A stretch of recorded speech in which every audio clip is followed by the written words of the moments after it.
I drove 800 miles to get to my daughter Clara's wedding. I knocked on her door at 6 o'clock in the morning, my suitcases in hand and my heart full of emotion. When she opened the door, her first reaction wasn't an embrace. She looked at me as if I were a stranger and said, "I'm sorry, Mom. I didn't know you were coming." In that moment, something inside of me broke.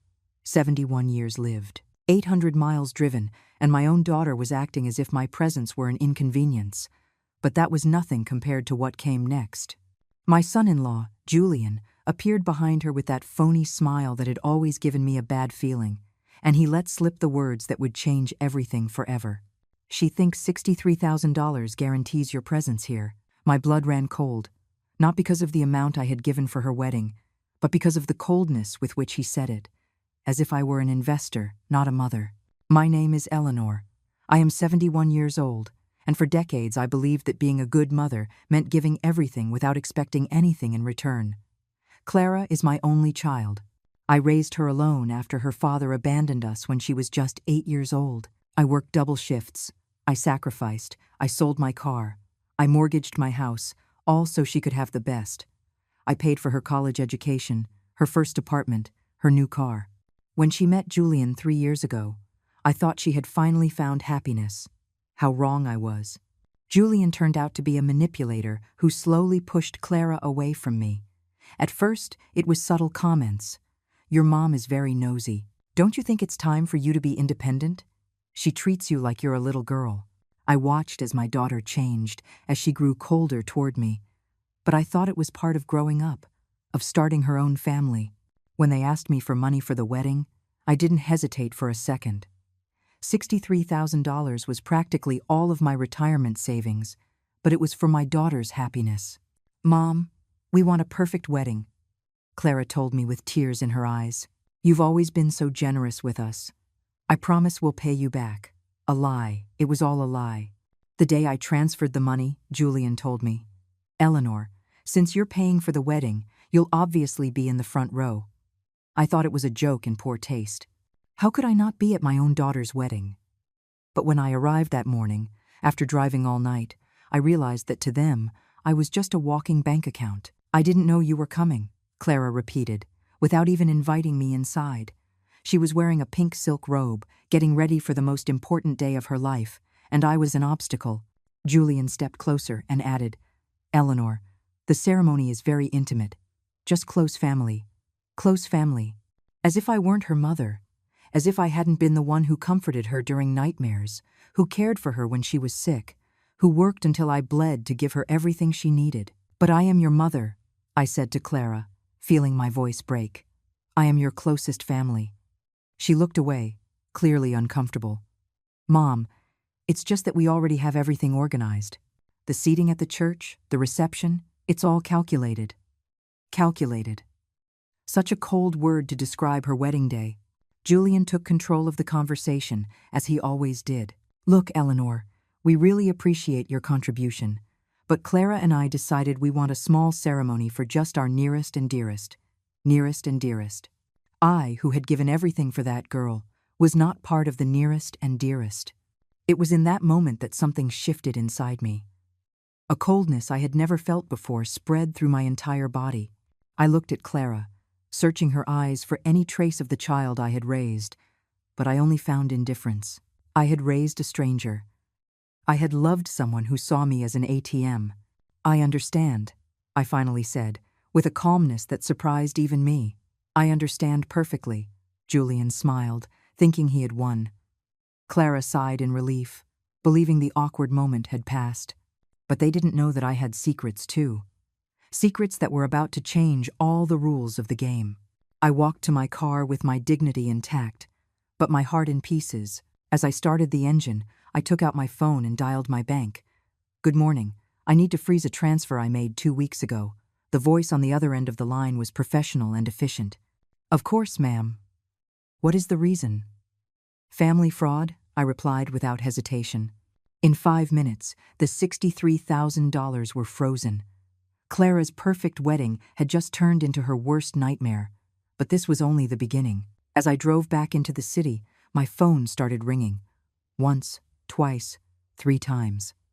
I let it ring, I knew exactly who it was and why they were calling. The bank notification had arrived in Clara's account. Transfer frozen by sender. I could imagine Julian's face when he found out.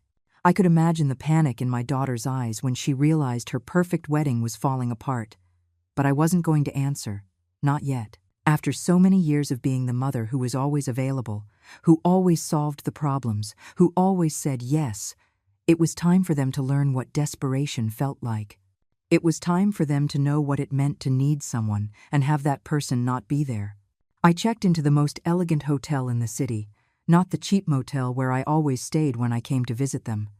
This time, I wanted luxury. I wanted to feel valued, even if it was by strangers who treated me with respect in exchange for money. The receptionist gave me a genuine smile when I checked in. "Welcome, Mrs. Eleanor. We hope you enjoy your stay." How different it was to be treated like a distinguished guest instead of a nuisance. In my room, a suite with a view of the lake, I poured myself a glass of wine and sat down to wait. I didn't have to wait long. My phone exploded with calls. First call, Clara. Second call, Julian. Third call, Clara again. Fourth call, an unknown number, probably Julian from another phone. Fifth, sixth, seventh call. I let them all go to voicemail. Finally, I decided to listen to the messages. Clara's voice sounded desperate. "Mom, please, I need to talk to you. There was an error with the bank. Call me, please." An error. How convenient to call it an error now that she needed my money. The second message was from Julian, and his tone was completely different. "Eleanor, I don't know what little game you're playing, but this is serious. We have vendors to pay, a hall reserved, guests coming from out of state. Fix this immediately." A little game. That word made me laugh. Because if this was a game, I had just changed the rules, and they didn't know I held all the winning cards. But what really shocked me was the third message, also from Julian. "Listen to me, you old woman. I don't know what's wrong with you, but if you don't fix this in the next 2 hours, you're going to regret it. Clara is crying because of you. Is that what you want? To make your own daughter suffer? Old woman." He had called me an old woman and then had the gall to blame me for Clara's suffering. That was the last straw. I picked up my phone and dialed my lawyer's number. "Stephen, it's Eleanor. I need to see you first thing tomorrow morning. It's urgent." Stephen had been my lawyer for years, ever since the divorce. He knew my entire financial situation. He knew about my properties, my investments, everything that Clara and Julian were unaware of. "What's wrong, Eleanor? You sound upset." I told him everything, every detail, every humiliation, every cruel word. When I finished, there was a long silence on the other end of the line. "Eleanor," he finally said, "are you sure you want to do this? Once we start, there's no going back." "Stephen, for 71 years I have been too good, too understanding, too generous. They have used me, manipulated me, treated me as if I were worthless. No more. I want them to know exactly who they messed with." That night, as I dined alone in the hotel's elegant restaurant, my phone continued to ring. I counted the calls, 41 in total. 41 desperate calls from 2 people who had never called me just to ask how I was. 41 calls from 2 people who only remembered me when they needed something. But the calls weren't the worst part. It was the text messages. 12 messages that went from pleading to threats in a matter of hours. Clara started with, "Mom, please call me. We can talk about this later." Then, "I don't understand why you're doing this. I thought you wanted me to be happy." And finally, "If you ruin my wedding, I will never forgive you." But it was Julian's text that truly showed me his true colors. "Eleanor, this is ridiculous. Behaving like a child won't get you anywhere." Then, we get the message. "You wanted attention? You've got it. Now give the money back." And the last one, the one that made me laugh out loud. "You're a bitter old woman who can't stand to see her daughter happy. You've always been a manipulator." A manipulator. Me. The woman who had given everything without asking for anything in return. The woman who had worked herself sick to pay for my daughter's whims. The woman who had kept silent when Julian filled her head with foolish ideas about my supposed interference in their relationship.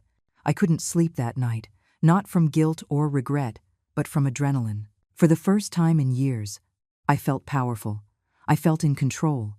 I felt like the main character in my own life instead of a supporting character in the lives of others. At 3 in the morning, I decided to do something I had never done before: check Clara's social media. What I found both broke my heart and strengthened my resolve. Photo after photo of her showing off her engagement ring, her ivory wedding dress, her honeymoon plans. I wasn't in any of those posts. She never mentioned me in any of her stories. It was as if I didn't exist. But what hurt the most was a post she had made the week before. So grateful to my future husband for teaching me how to be independent. I finally understand that true love isn't dependence, it's freedom. Thank you, Julian, for helping me cut the chains that were holding me back. Chains. I was the chains. My motherly love, my sacrifice, my dedication, all of that was chains to her. Julian had brainwashed her so thoroughly that she no longer saw my love as love, but as manipulation. She no longer saw my generosity as generosity, but as control. It was in that moment that I made my final decision. It wasn't just about the wedding money. It wasn't just about the humiliation of that morning. It was about years of being invisible, of being taken for granted, of being treated like a resource instead of a person. I took out my laptop and began writing emails to my contacts, researching my rights, making plans for the next few days. If Clara and Julian wanted a war, they were going to get one. But this time, I had the heavy artillery. Because what they didn't know was that I wasn't just a retired mother with some savings. I was a woman with properties, investments, contacts, and most importantly, with the truth on my side. For years, I had kept silent about many things. I had protected Clara from knowing certain details about her father, about our real financial situation, about the sacrifices I had made. But the silence was over. It was time for my daughter to know the whole truth. It was time for Julian to find out who he had really messed with. The sunrise found me awake, dressed, and ready for battle. 41 missed calls glowed on my phone's screen. 12 threatening messages waited to be answered. But I was no longer the Eleanor of yesterday. I was no longer the mother desperate to please her daughter. I was a woman who had decided to reclaim her power. And this was just the beginning. At 7 in the morning, my phone rang again. This time, I answered. It was Clara, and her voice sounded broken. "Mom, please, we need to talk. Come to the house." Her tone had completely changed. It was no longer the coldness of yesterday, but pure desperation. "Good morning, Clara," I replied with a calm that surprised even me. "How did you sleep?" "Mom, don't play games with me. You know exactly why I'm calling. The bank says you froze the money. Why would you do something like that?" Her voice broke at the end of the sentence. For a moment, I almost felt pity. Almost. But then I remembered her words from yesterday. "I didn't know you were coming." I remembered Julian's contemptuous face. I remembered how they had treated me like a stranger after I drove 800 miles to be there on the most important day of her life. "Clara, I think it's time we had a conversation we should have had a long time ago," I said. "But it's not going to be at your house. If you want to talk to me, we'll meet in the lobby of the Lakeshore Grand Hotel at 10 o'clock, and you come alone." "Alone? Why alone? Julian is my husband.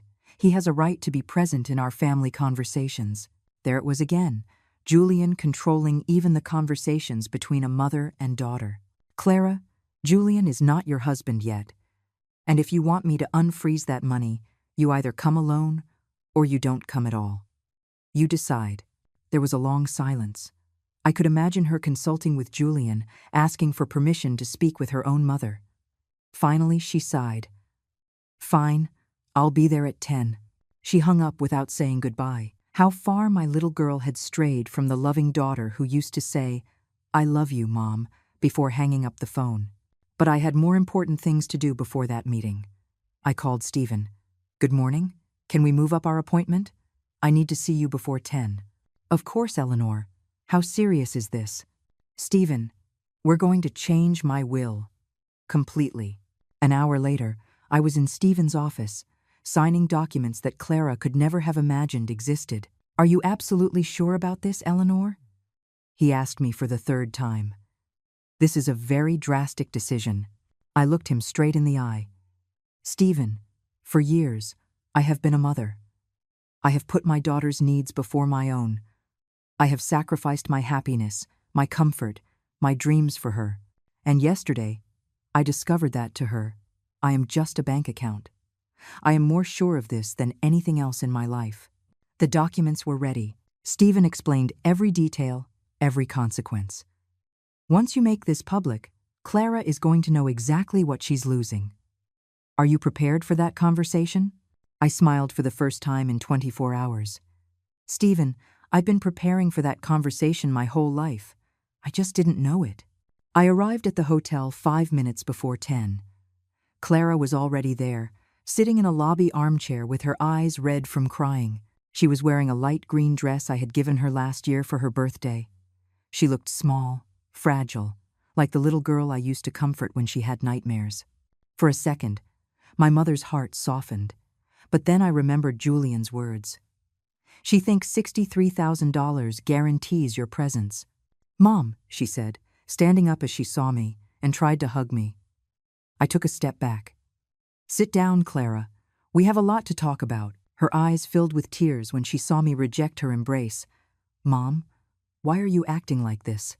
I don't recognize you. You don't recognize me? That's interesting, because I didn't recognize my daughter yesterday when she shut the door in my face. After I drove 800 miles to be at her wedding, I sat across from her, maintaining the distance. Tell me, Clara, at what point did you decide that your mother didn't deserve to be at the most important day of your life?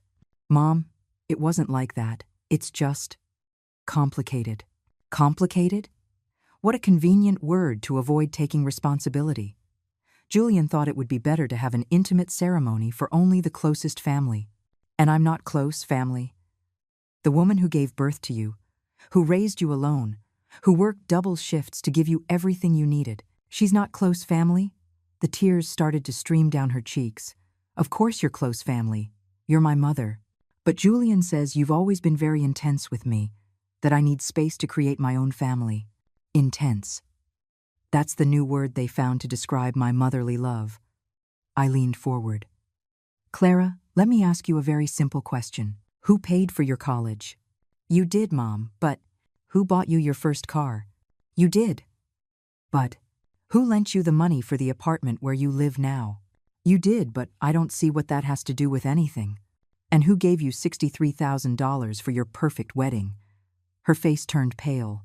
You did, Mom. You've always been generous with me. That's why I don't understand why now. Why now what, Clara? Why now am I refusing to be treated like an ATM?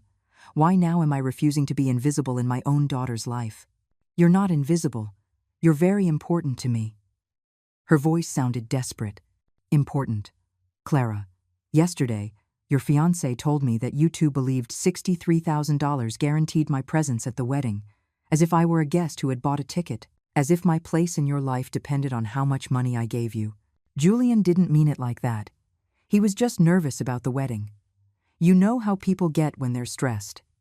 There she was again, defending Julian, justifying the unjustifiable. Clara, do you know what the saddest part of all this is? You can't even see when someone is manipulating you anymore. Julian has brainwashed you so well that you now believe your mother's love is toxic.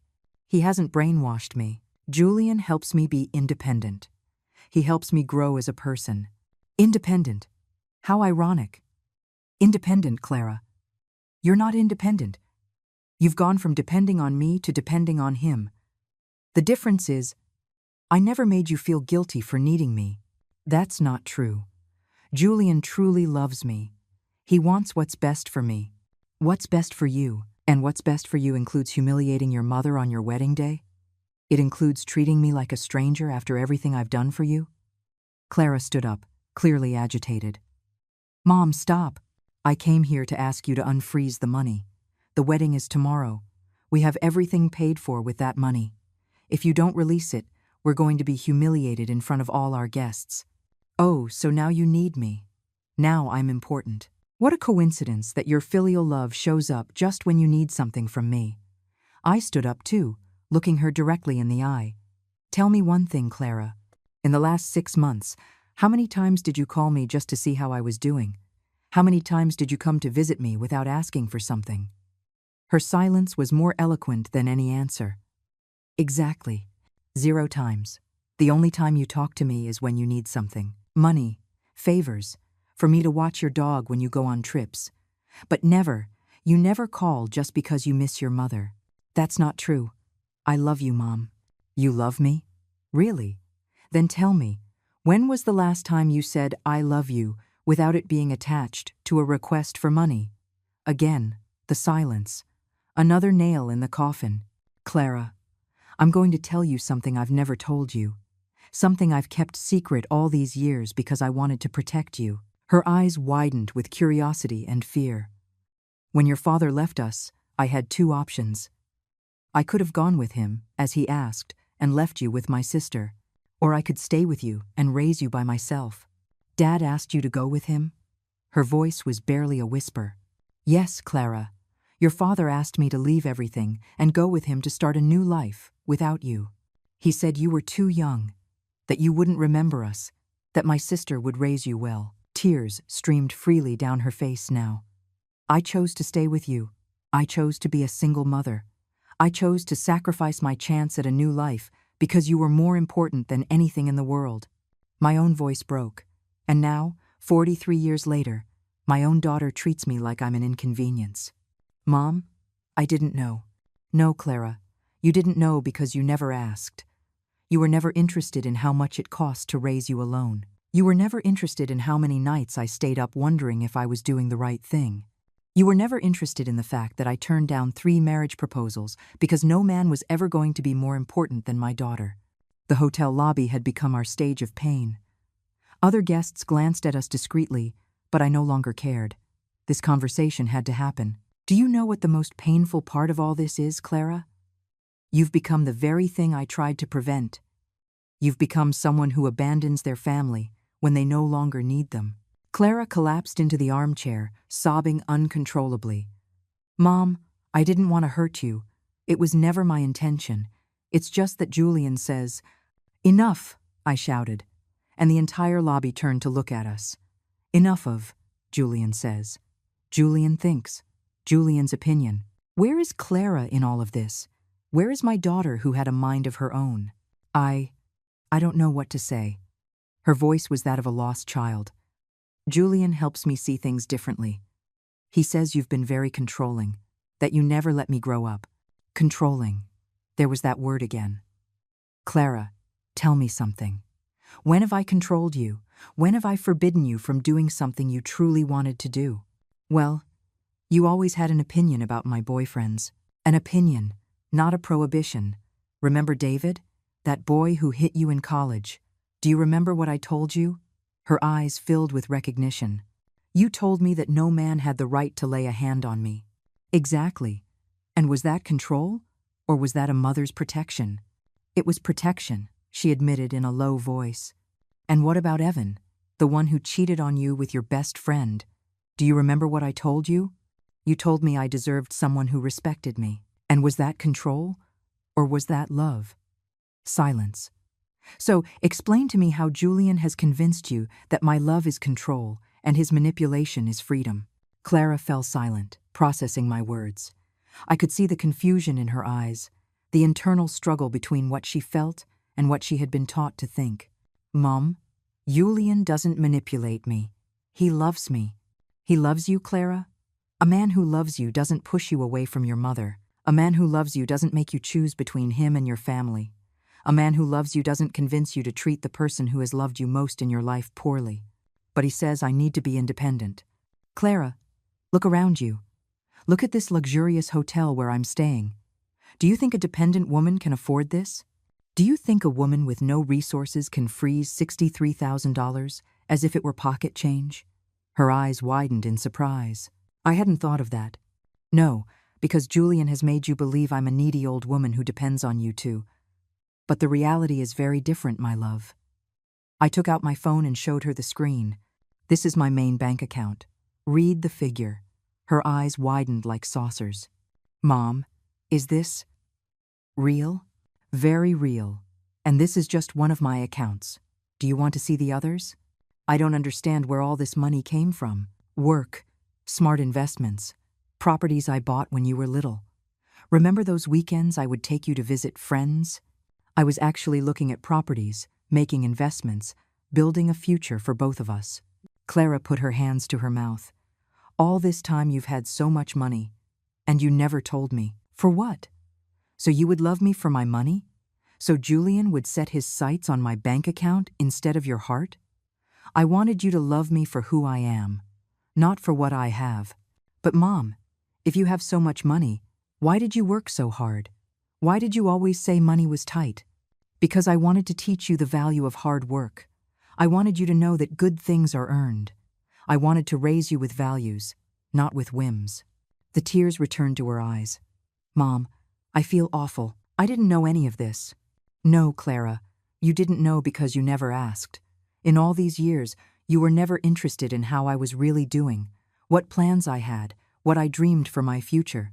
You were only interested in what I could give you. That's not true. Her voice was less convincing each time. No?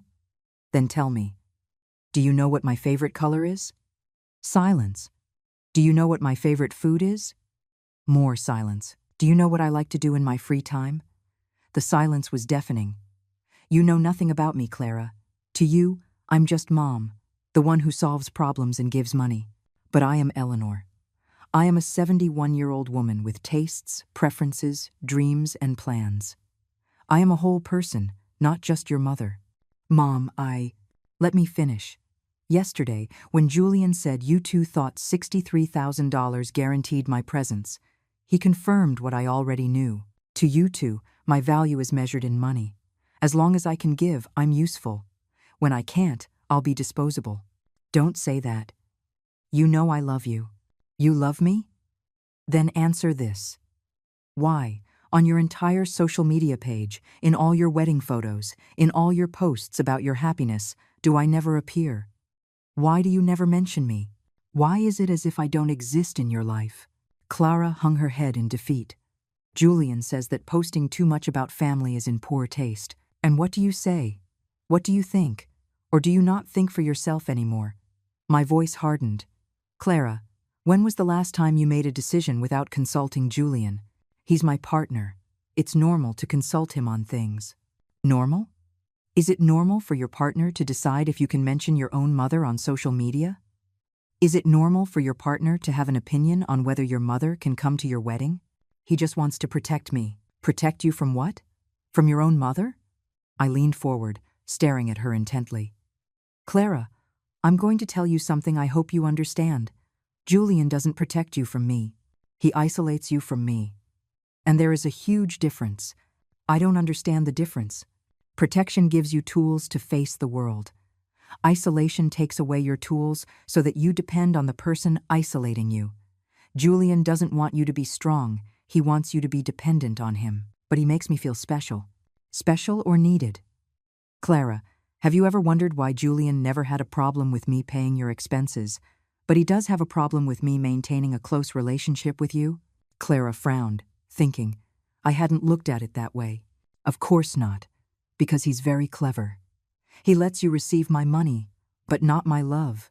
He lets you benefit from my generosity, but not from my wisdom. He makes you my heir, but not my daughter. Mom, you're confusing me. No, Clara. I'm clarifying things for you. For the first time in years, I'm telling you the unfiltered truth. I leaned back in the armchair, emotionally exhausted. Now tell me, what's more important to you? The money for your wedding or the relationship with your mother? Both. Why do I have to choose? Because yesterday, you two already chose.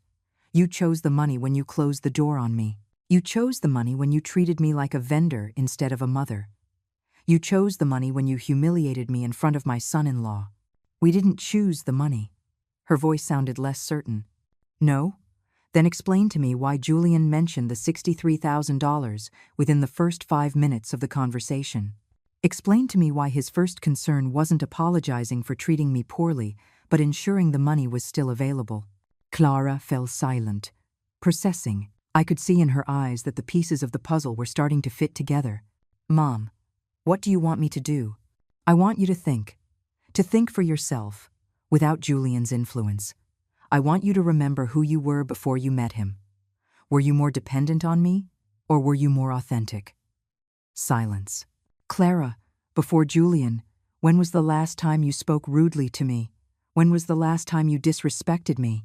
Another revealing silence. Never, she finally admitted. Never, because I taught you to respect your mother. I taught you that family is sacred. I taught you values that Julian is destroying one by one.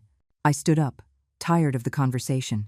Clara, I'm going to give you 24 hours to decide what's more important to you. If by this time tomorrow you haven't made a decision, I will make one for you, and I assure you, you won't like my decision. What decision, Mom? What are you going to do? That depends on you. But remember something. I have lived 71 years without Julian. I can perfectly well live another 20 without him. The question is, can you live without your mother? I walked away, leaving her there, sobbing in the hotel lobby. But this time, her tears didn't stop me.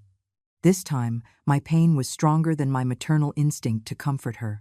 Because it was time for Clara to learn that actions have consequences and that a mother's love, though infinite, is not unconditional when it comes to respect and dignity. That afternoon, I dedicated myself to doing something I hadn't done in years, taking care of myself. I went to the hotel spa, got a massage, a manicure, a pedicure. I got my hair cut at the fanciest salon in the city. I bought new clothes that made me feel powerful and elegant. Because I had made a decision. I was no longer going to dress like the long-suffering mother everyone expected. I was going to dress like the successful woman I truly was.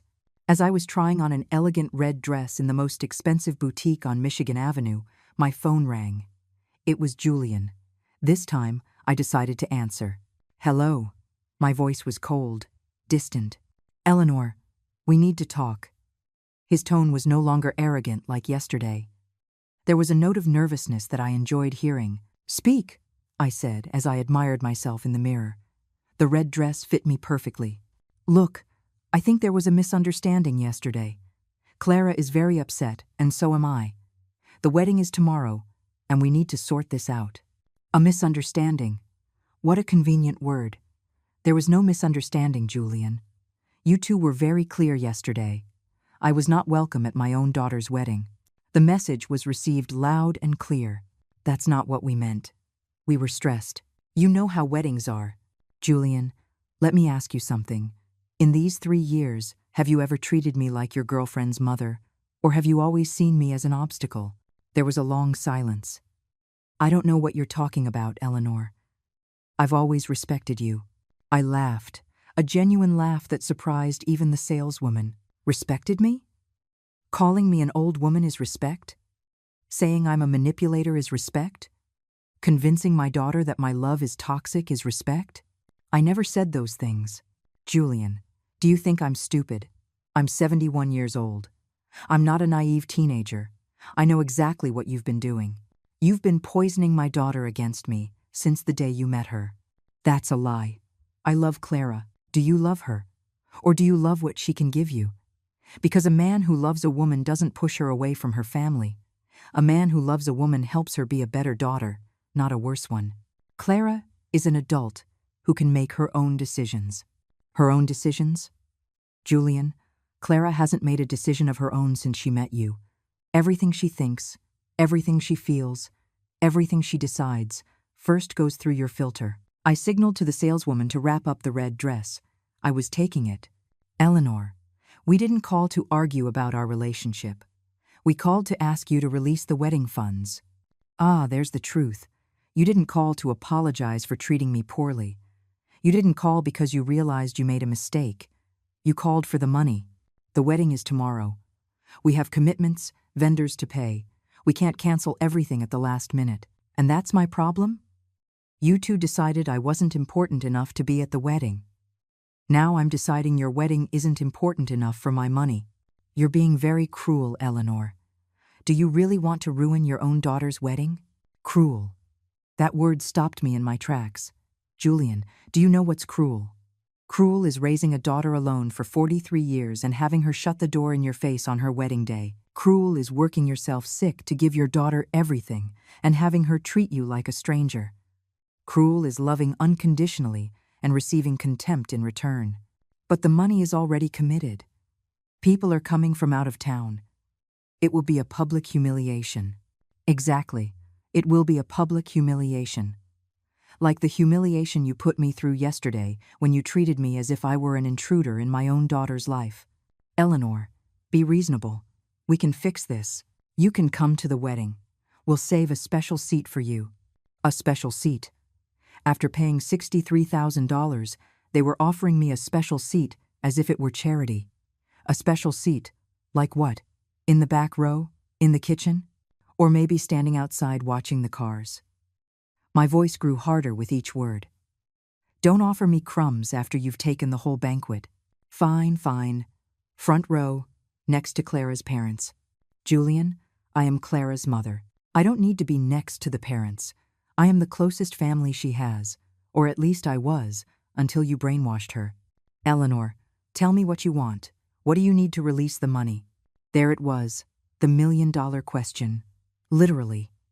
What I want, Julian, is for my daughter to remember who her mother is. What I want is for her to understand that respect can't be bought with money. What I want is for her to learn that actions have consequences. And how do we do that? Very simple. I want Clara to come to my hotel tonight, alone, without you. And I want her to apologize to me, not for the money, but for disrespecting me. And I want her to promise me that she will never again let anyone push her away from her mother. That's emotional blackmail. Emotional blackmail? Julian, do you know what emotional blackmail is? It's convincing a daughter that her mother is toxic so you can control her better. It's making a woman feel guilty for loving her family. It's using love as a weapon of manipulation. I have never done that. No? Then explain to me why Clara, who used to call me every day, now only calls when she needs money. Explain to me why Clara, who used to visit every weekend, now comes once a month if I'm lucky. That's normal when people get married. Priorities change. Priorities change, Julian. But family love doesn't disappear, unless someone is actively working to destroy it. I hung up the phone without giving him a chance to respond. I was tired of his justifications, his manipulations, his arrogance. But most of all, I was tired of being treated like I was the problem when I was clearly the victim. That night, as I dined alone in the hotel restaurant, I reflected on the whole situation. For the first time in years, I felt free. Free from the constant worry of pleasing Clara, free from the anxiety of doing something wrong that might push her away, free from walking on eggshells so as not to upset Julian, because I had understood something fundamental. I hadn't lost my daughter. My daughter had lost herself. And until she found herself again, until she remembered who she was before Julian, there was no relationship to save. My phone vibrated with a text message. It was Clara. Mom, Julian told me about your conversation. I'm coming to see you tonight. We need to talk. For the first time in 24 hours, I genuinely smiled. Maybe, just maybe, my daughter was starting to wake up. But I was no longer the desperate mother willing to accept any crumb of attention. I was a woman who knew her worth, and who was not going to accept anything less than the respect she deserved. The war was just beginning, and this time I had all the weapons. Clara arrived at my suite at 8 o'clock in the evening. When I opened the door, her appearance surprised me. Her eyes were swollen from crying, her hair was disheveled, and she was wearing the same wrinkled clothes from the morning. She looked destroyed, but for the first time in years, she had come alone. "Come in," I said, remaining composed. She entered slowly, looking at the elegant suite in awe. "Mom, this place is incredible." "Yes, it island. When you value yourself, you treat yourself as you deserve," I replied, pouring 2 glasses of wine. "Do you want one?" "Yes, please. I need something to calm my nerves." She took the glass with trembling hands. "Mom, I've been thinking all day about our conversation this morning, and I think you were right about a lot of things." "About a lot of things?" "No, Clara. I was right about everything." My voice was firm, but not cruel. "The question is whether you're ready to admit it." She sat on the sofa, burying her head in her hands. "I don't know what's wrong with me, Mom. It's like I've lost the connection to myself." "You didn't lose it, my love. It was taken from you." I sat across from her, studying her face. "Tell me something, Clara. When was the last time you made an important decision without consulting Julian?" She looked up, confused. I don't understand the question. It's very simple. When was the last time you said, "This is what I want," regardless of his opinion? Clara thought for a long time. I don't remember. Exactly. Because for 3 years, you haven't been you. You've been the version of you that Julian needs you to be. But he loves me. He tells me I'm perfect for him. Clara, have you ever wondered why you're perfect for him? Is it because he truly knows and accepts you for who you are? Or is it because you've molded your personality to fit what he wants? The tears started to run down her cheeks again. Mom, I'm so confused. Julian says he's helping me grow, but you say he's controlling me. I don't know who to believe. Don't believe anyone, Clara. Believe yourself. Listen to your heart, not to outside voices. But how do I do that? I don't even know what my own voice is anymore. Let's start with something simple. Tell me, did you really want such a big, expensive wedding? Clara frowned. Actually, I always dreamed of something more intimate. A small ceremony on the beach with close family. And why wasn't it like that? Because Julian says a wedding is the most important event in a woman's life, that we have to celebrate it in a big way so everyone can see how happy we are. Everyone who, Clara? Who cares so much about being impressed? His friends, his work colleagues, his family. She stopped talking suddenly, as if she had just realized something. Mom, I just realized I didn't mention my friends or my family. Exactly. This wedding isn't for you, Clara. It's for him. But I agreed. I said yes. Of course you said yes. Julian is very clever. He didn't force you directly. He convinced you it was your idea. I stood up and walked to the window. Clara, do you remember what you were like before you met him? You were more spontaneous, more joyful, more yourself. Yes. Her voice was barely a whisper. Mom, is it normal for my fiancé to constantly criticize me, to tell me how to dress, how to talk, who to associate with? My heart sped up. She was finally starting to see reality. No, my love, that's not normal. That's control. But he says he does it because he loves me, because he wants me to be the best version of myself. Clara, the best version of yourself is the authentic version, not the version he wants to mold. I turned to look at her directly. A man who truly loves you, accepts you as you are, and helps you shine by being yourself. He doesn't change you to fit his idea of perfection. Mom, I'm scared. Of what? That you're right. That I've made a terrible mistake. That tomorrow I'm going to marry someone who doesn't really know me. And what scares you most about that? That it's too late to change my mind. She stood up abruptly, pacing the room. Mom, everything is paid for. The guests have already arrived. Julian's family came from another state. If I cancel now, it's going to be a horrible scandal. Clara, would you prefer a one-day scandal or a lifetime of unhappiness? My question stopped her in her tracks. A marriage isn't an event, my love. It's a whole life. And if you have doubts now, imagine yourself in 10 years. But Julian will be furious. He'll say I'm crazy, that I'm irresponsible. And does that matter more to you than your own happiness? No. But there are no buts, Clara. Either your happiness is more important than his anger, or it isn't. It can't be both. Clara sank back onto the sofa.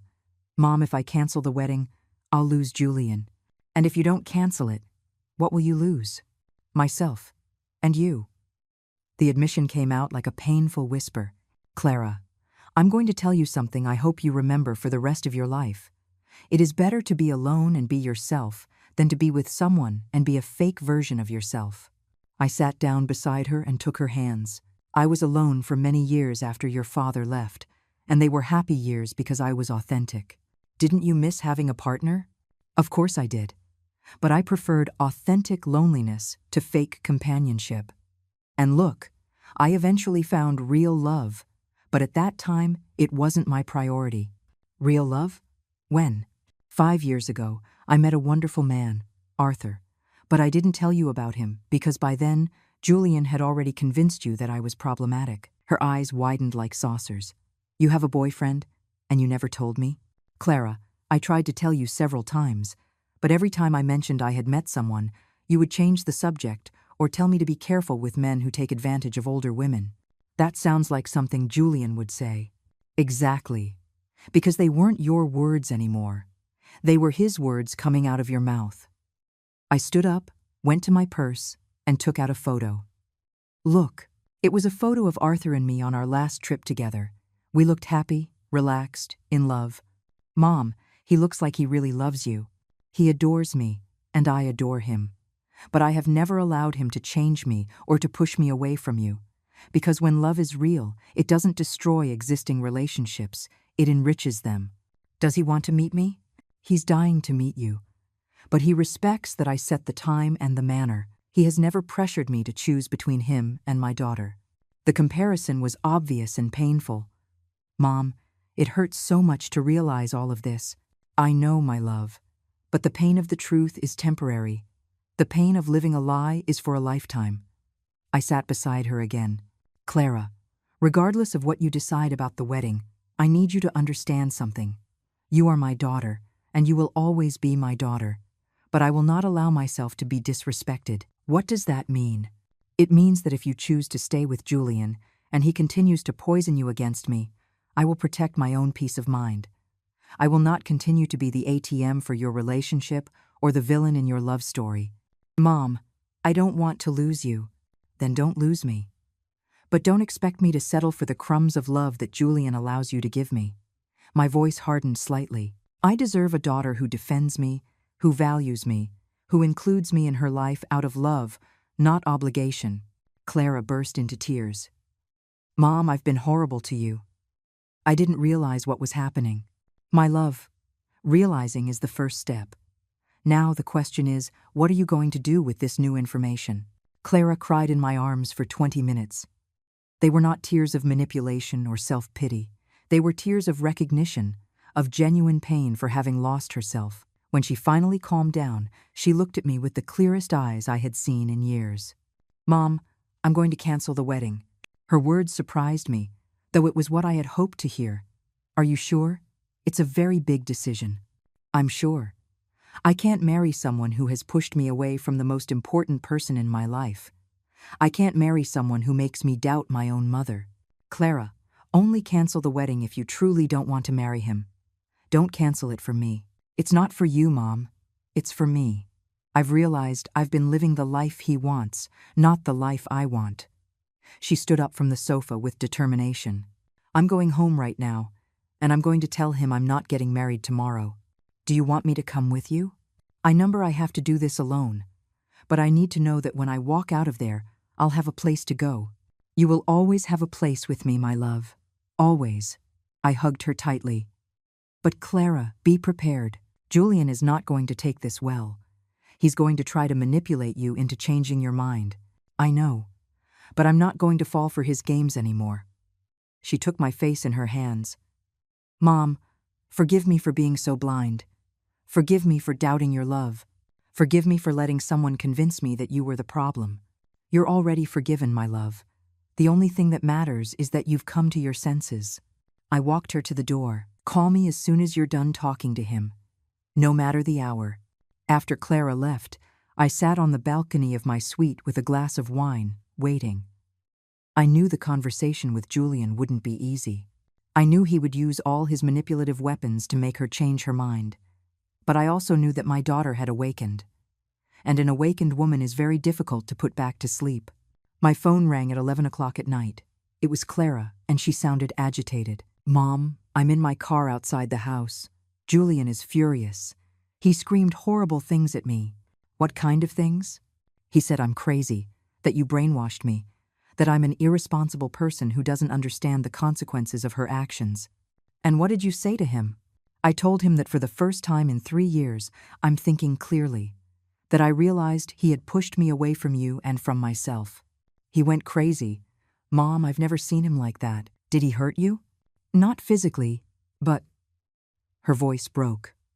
Mom, he said that if I leave him now, he'll ruin my life, that he'll tell everyone I'm an unstable lunatic, that he'll make me lose my job. Your job? What does your job have to do with this? He knows my boss. He said he'll tell him I'm an unreliable person, that I can't be depended on for anything important. Clara.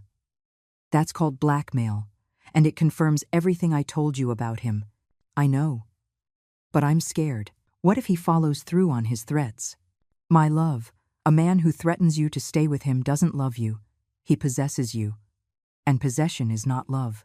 Mom, can I come to the hotel? I don't want to go back into the house. Of course. Come immediately. 20 minutes later, Clara arrived at my suite with a small suitcase. She looked pale but determined. I just packed the essentials. I'll come back for the rest of my things tomorrow when he's not there. How did he take the news of the cancellation? At first, he tried to convince me it was just pre-wedding jitters. Then he got angry and started screaming at me. Finally, when he saw I wasn't going to change my mind, he became cold and calculating. That's when he made the threats. Clara, that shift in strategy is typical of manipulators. First they try to persuade you, then they intimidate you, and finally, they threaten you. I sat on the bed next to her. How are you feeling? Scared, but relieved. It's like I've woken up from a nightmare. And what are you going to do tomorrow? The guests will be arriving, expecting a wedding. I've already thought about that. I'm going to go to the church early and explain personally to the closest family members. For the rest, we'll put a sign at the entrance. A sign? Yes. It will say, "The wedding has been canceled by the bride's decision. We apologize for the inconvenience." Simple and direct. I was surprised by her resolve. And Julian? Julian can do whatever he wants. He can make up whatever stories he can think of. The people who truly know me will know I'm not crazy. Clara, I am so proud of you. I know this isn't easy. No, it's not easy. But Mom, for the first time in years, I feel like myself. And do you know the best part of all this? What's that? That I don't have to ask anyone for permission to be who I am. That night, Clara slept in the second bedroom of my suite. But before we went to bed, we did something we hadn't done in years. We stayed up late talking, not about problems or drama, but about dreams, plans, happy memories. For the first time in a long time, my daughter was my daughter again. Mom, will you tell me more about Arthur? Do you really want to know? Yes. I want to know your life, not just be a part of it. I told her about Arthur, about our travels, about how he had brought back the joy of being loved for who I truly am. When am I going to meet him? When you're ready. No pressure, no hidden agenda. Only when you feel you want to meet the man who makes your mother happy. I want to meet him, Mom. I want you to know that I support your happiness. Her words filled my heart. Clara, there's something else I want to tell you. Something about your financial future. What do you mean? Tomorrow, we're going to see Stephen. I'm going to change my will again. Everything I have will be yours, but with conditions. What conditions? That you never allow anyone to manipulate you using my money. That you use that inheritance to be independent, not to buy love.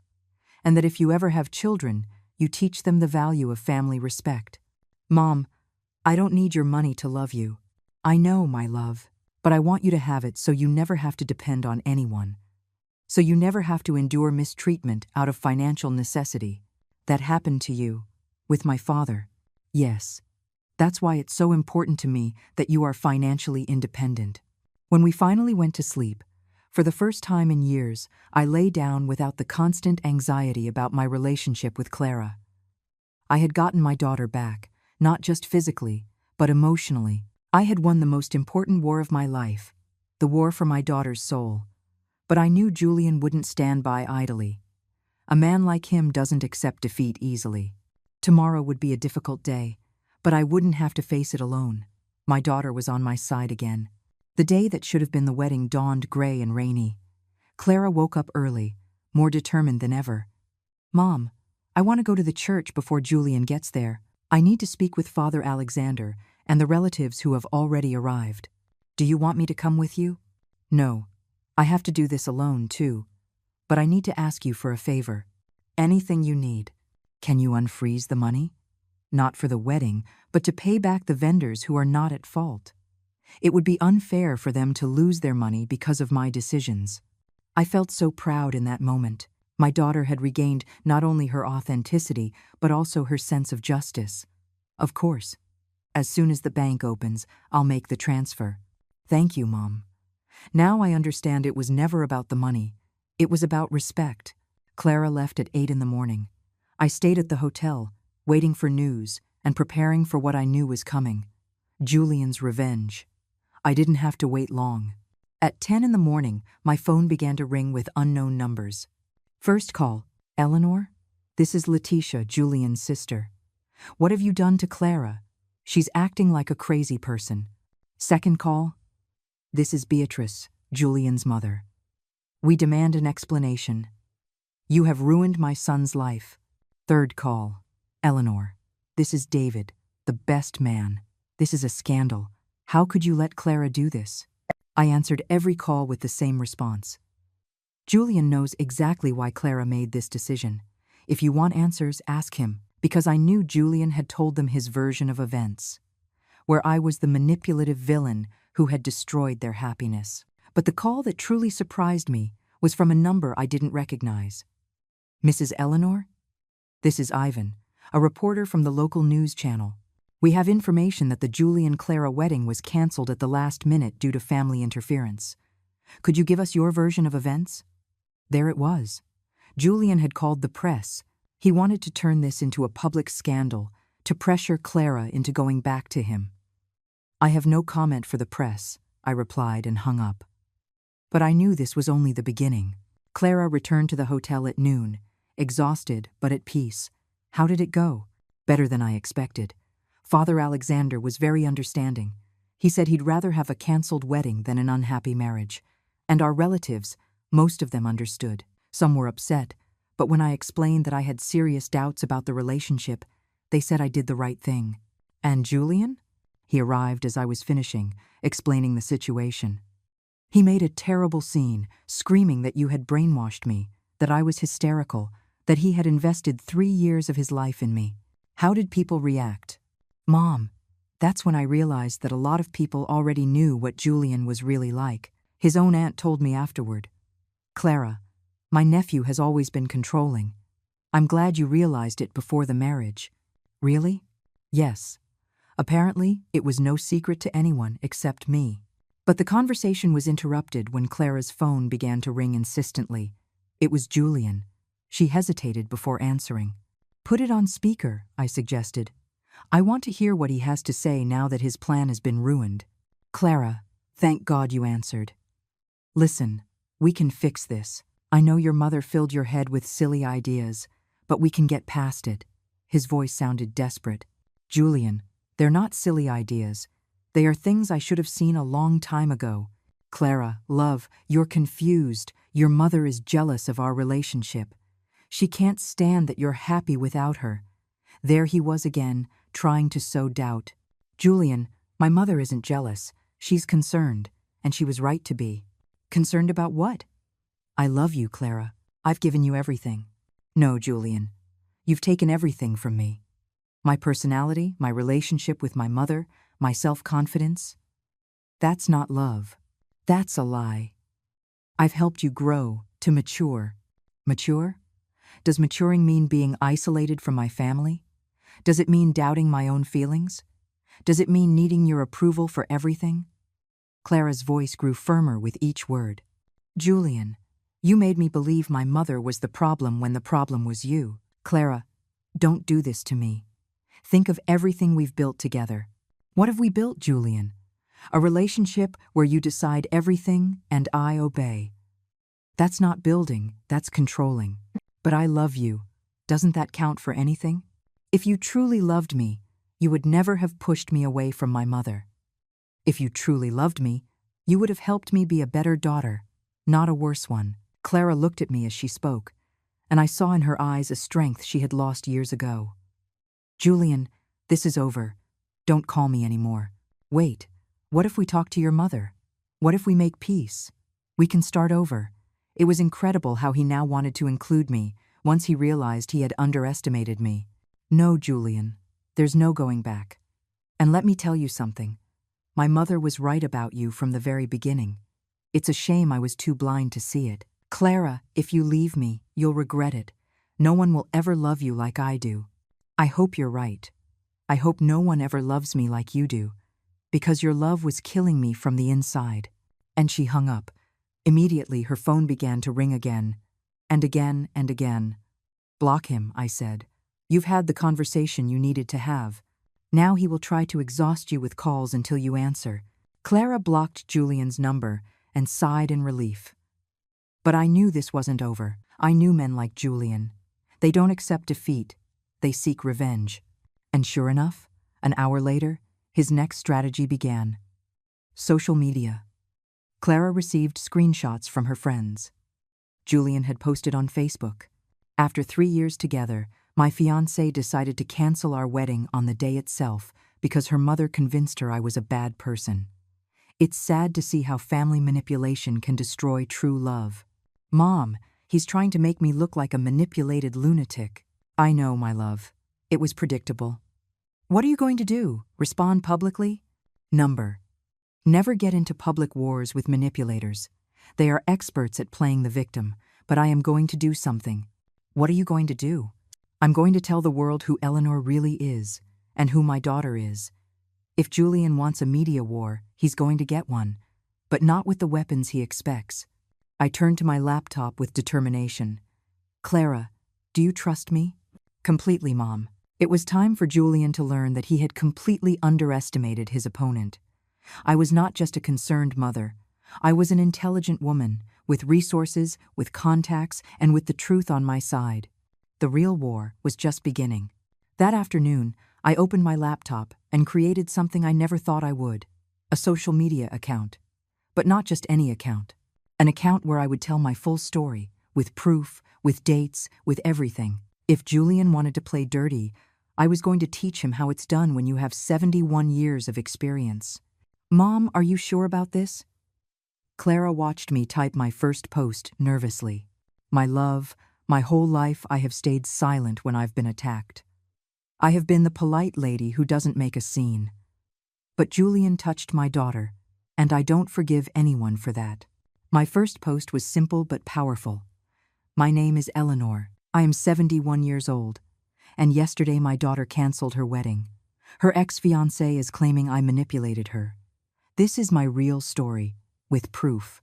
I attached a photo of myself at the hotel, elegant and dignified, and another photo of Clara and me embracing. In 2 hours, the post had 1,000 shares. In 4 hours, 3,000. People were intrigued. Comments of support started pouring in. Mrs. Eleanor, tell us the truth. Mothers always know. Respect to women who defend their daughters. My second post was more direct. Julian says I manipulated my daughter. Let me show you the last conversations we had before she decided to cancel the wedding. I posted screenshots of his threatening messages, his insults, his blackmail attempts. Does this seem like the behavior of a man in love? The effect was immediate. The comments grew more intense. That man is an abuser. Good thing Clara realized in time. Julian is a classic manipulator. The narrative was changing. But my most powerful post was the third one. Julian says I ruined his life. I didn't ruin anything. I just stopped financing his show. I posted a screenshot of the $63,000 transfer I had made for the wedding, and another screenshot of when I froze it. A man who truly loves does not measure that love in money. That's when things went viral. Thousands of women began to share their own stories of financial manipulation. Mothers who had gone through similar situations, daughters who recognized the patterns of control. My story had become a symbol for something bigger. Clara was astonished.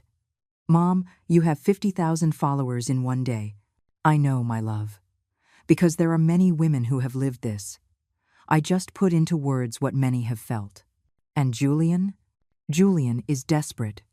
Look, my daughter's ex-fiancé had started to respond aggressively on social media, but every response made him look worse. That old woman is lying. Clara was happy until her mother interfered. Eleanor is a professional manipulator. Every comment he made generated more support for us. He's sinking himself, Clara observed. Manipulators don't know how to act when they lose control of the narrative. Mom, many women are writing to me, telling me similar stories, some very sad. That's the power of speaking the truth, my love. The truth resonates. But the final blow came when we least expected it. One of Julian's ex-girlfriends, motivated by my story, decided to speak publicly. Her name was Letitia, and she had dated him for 2 years before he met Clara. Her testimony was devastating. Julian did the exact same thing to me. He pushed me away from my family, controlled my money, made me believe my mother was toxic. When I finally realized it and left him, he also tried to ruin my reputation. Seeing Clara go through the same thing breaks my heart, but I'm so glad she had a mother like Eleanor to defend her. After that testimony, 3 more women came forward, all with nearly identical stories. Julian had a pattern. Clara hadn't been his first victim, but thanks to me, she had been his last. Mom, I feel horrible for all those women. Don't feel horrible, my love. Feel grateful that you realized in time. And feel proud that your story will help other women recognize the signs. A week later, Clara and I were at my house, packing up her things from the apartment she had shared with Julian. He had disappeared from social media after the scandal. He had lost his job when his boss saw all the material that had gone viral. His reputation was ruined. Do you feel bad for him? I asked Clara as I folded her clothes. I feel bad for the person I was when I was with him, but not for him. Number. And how do you feel now? Free. For the first time in 3 years, I feel completely free. That afternoon, as we were having coffee in my garden, Clara asked me a question that surprised me. Mom, when am I going to meet Arthur? Are you sure you want to meet him? More than sure. I want to meet the man who makes my mother happy, and I want to apologize to him for all the time we wasted because of me. I called Arthur that very night. My love, there's someone who wants to meet you. Clara? Yes, she's ready. Eleanor, I have waited for this moment for 5 years. You don't know how happy you make me. The introductory dinner was the next day. Arthur arrived with flowers for both of us, and with the most genuine smile I had seen in years. Clara, your mother has told me so much about you that I feel like I already know you. Mr. Arthur, I'm so sorry you had to wait so long for this moment. There's nothing to be sorry for, my dear. The important thing is that we're here now. Throughout the dinner, I watched how Arthur naturally included Clara in our conversations, how he respected my role as a mother, how he never tried to compete for my attention. It was the behavior of a self-assured man who didn't need to isolate the woman he loves. Mom, Clara told me at the end of the night, now I understand the difference between real love and possession. Arthur loves you so much that he wants you to be happy in all areas of your life.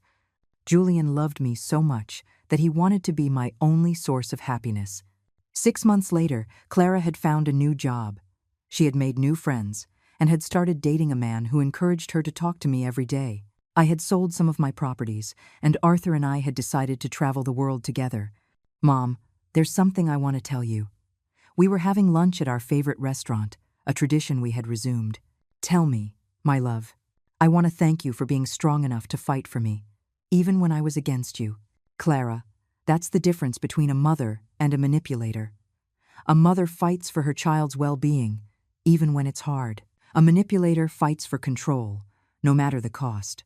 Do you know what I admire most about all of this? What's that? That you never once said, I told you so. You never made me feel stupid for falling for Julian's manipulation. You just helped me get back up. Because my goal was never to be right, my love. My goal was always to have you back.